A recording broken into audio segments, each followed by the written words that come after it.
So నమస్తే, welcome to people media point.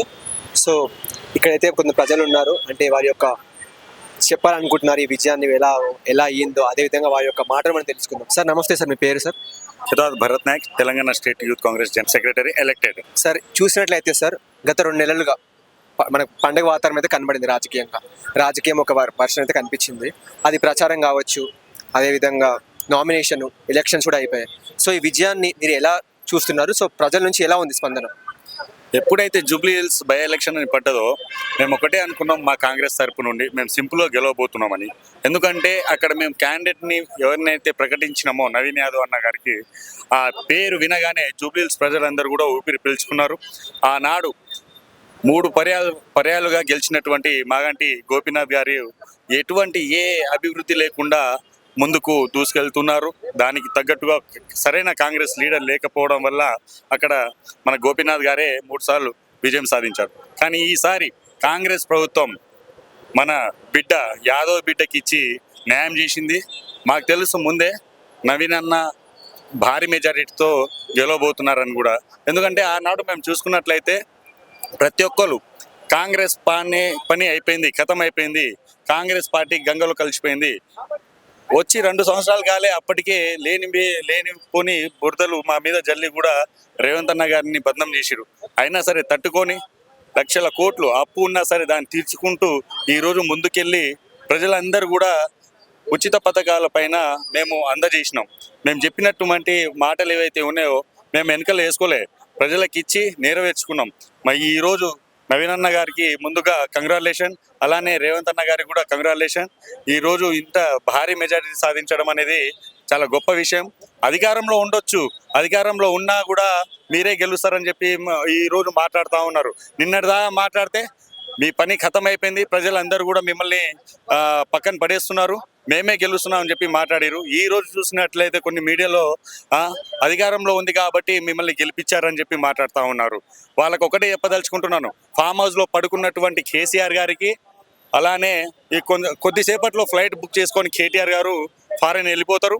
ఎవరినో ఒకరిని వేసుకొని ఇక్కడ ఉన్నటువంటి మంత్రులు, మాజీ ఎమ్మెల్యేలు, మాజీ ఎమ్మెల్సీలు ఎవరైతే ఉన్నారో వెంటనే ఫామ్ హౌస్కి వెళ్ళి, సార్ మనం ఓడిపోయినాం సార్, మరి ఏం చేద్దాం, కార్యాచరణ ఏంటంటే, ఏంది నేను పడుకున్నాను, నన్ను వచ్చి లేపకండి, మన పని అయిపోయింది, ఇది ప్రజలందరూ తీర్పిచ్చేసిరని చెప్పి కూడా ఈరోజు చెప్తున్నటువంటి వార్తలు అవి. ఎందుకంటే మనం ఒకటి చెప్పాలనుకుంటున్నాం, బీజేపీ బీఆర్ఎస్ కలిసి కూడా మమ్మల్ని ఓడిపియాలని చూసిరు. కానీ మనకు చూసుకున్నట్లయితే బీజేపీకి డిపాజిట్ కూడా రాలేదు. ఈరోజు బీఆర్ఎస్ ఏమంటుందంటే 2 జాతీయ పార్టీలు కాంగ్రెస్ బీజేపీ ఒకటని చెప్తుంది. దానికి మీరేమంటారు?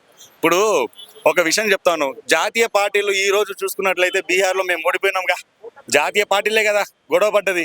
మరి ఇక్కడ మేము ఎందుకు స్నేహాలు చేస్తాం? ఈ విషయం కొంచెమైనా ఈ బీఆర్ఎస్ కార్యకర్తలకైనా, బీఆర్ఎస్ మంత్రులకైనా, ఎమ్మెల్యేలకైనా తెలవాలి. అంటే ఇక్కడ ఎంఐఎం సపోర్ట్ ఉంది కాబట్టి గెలిచింది, అక్కడ ఎంఐఎం లేదు కాబట్టి ఓడిపోయారని చెప్పి. ఇప్పుడు సపోర్ట్ అనేది కాదు, ఇక్కడ నవీన్ అన్న యాదవ్ ముందు నుంచి ఎంఐఎంలో ఉన్నాడు.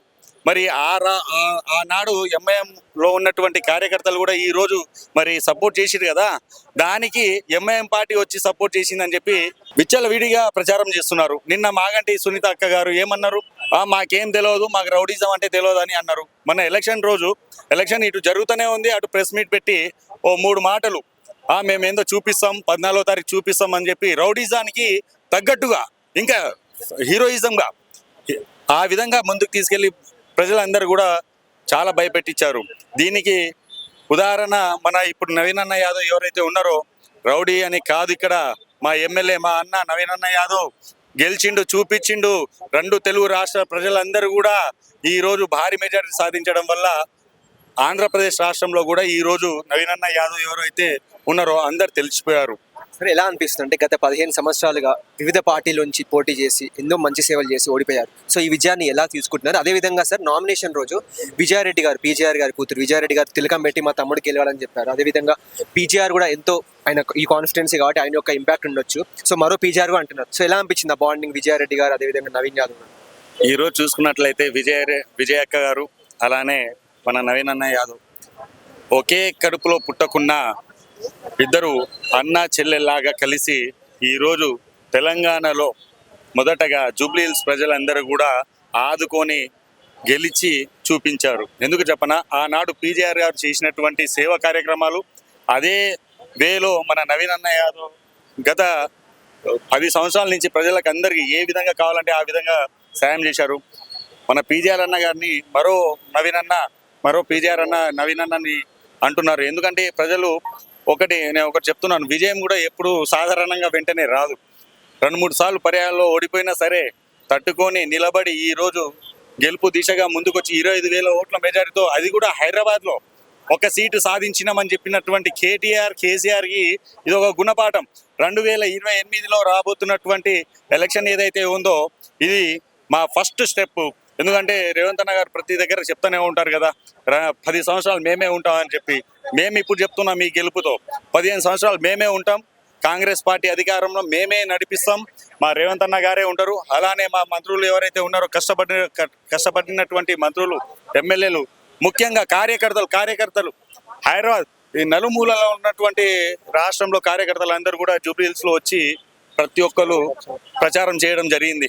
మా పథకాలు ఏవైతే ఉన్నాయో, మేము ఏదైతే ప్రవేశపెడుతున్నామో అన్నీ కూడా ప్రజలకి చేరువే విధంగా వాళ్ళకి అర్థమయ్యేటట్టు చెప్పడం చాలా సంతోషాన్ని ఇస్తుంది. అలానే ఈ విజయం కూడా మాకు చాలా అంటే చాలా ఆనందంగా. ఇంకొకటి, మా సెలబ్రేషన్ ఇక్కడే కాదు, జూబ్లీ హిల్స్లో పొద్దున పోయి వచ్చినాం. ఆడ సెలబ్రేషన్ ధూమ్ ధామ్ ఉంది.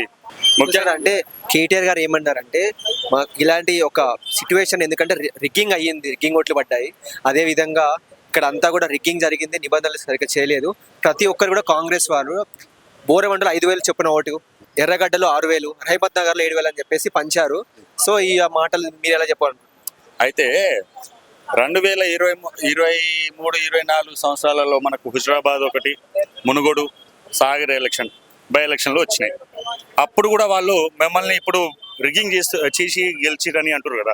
ఆ టైంలో అక్కడ వాళ్ళు రిగ్గింగ్ చేసి గెలిచిరా? మరి చేసిరు కాబట్టి ఇప్పుడు ఆయనకి వచ్చింది కేటీఆర్ గారికి మీకు రాజకీయం తెలియకపోతే మీరు ఇంట్లో కూర్చోండి. మీరు వచ్చింది కష్టపడి రాలే. నేను ఒక సామాన్య కార్యకర్తని కాంగ్రెస్ పార్టీకి. ఈ రోజు కష్టపడి ప్రతి ఒక్క డిపార్ట్మెంట్లో అవగాహన కలిగి ఉన్నోడిని. ఇవన్నీ తెలుసుకొని మీరు రాజకీయంలో రండి.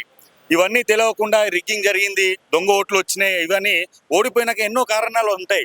గెలిచినాక మాకు ఒక కారణం ఏంటంటే, మాకు ప్రజలు తీర్పును మంచిగా ఇచ్చిర్రు, మేము వెళ్ళిపోవాలి, మేము గెలిచినాం ఈరోజు. దాన్ని స్వాగతించక ఏదైనా అధికార పార్టీ అయినా సరే, పొజిషన్ పార్టీ అయినా సరే, అరే గెలవగానే కంగ్రాచులేషన్ ఉంటుంది ఇక్కడ ఏ రాష్ట్రంలో చూసుకున్నట్లయితే. కానీ ఇక్కడ కేటీఆర్ గారు డబల్ గేమ్ ఆడుతున్నారు. మరి బీజేపీతో కుమ్మకయ్యరో నాకు తెలియదు, ఇటు మన బీఆర్ఎస్ పార్టీని నడిపిస్తుండో తెలియదు, మళ్ళీ ఇంకో టీఆర్ఎస్ పార్టీని తీసుకొస్తాడేమో తెలియదు. లైక్ చేయండి, షేర్ చేయండి, సబ్స్క్రైబ్ చేయండి. మరిన్ని వీడియోల కోసం బెల్ సింబల్ పై క్లిక్ చేయండి.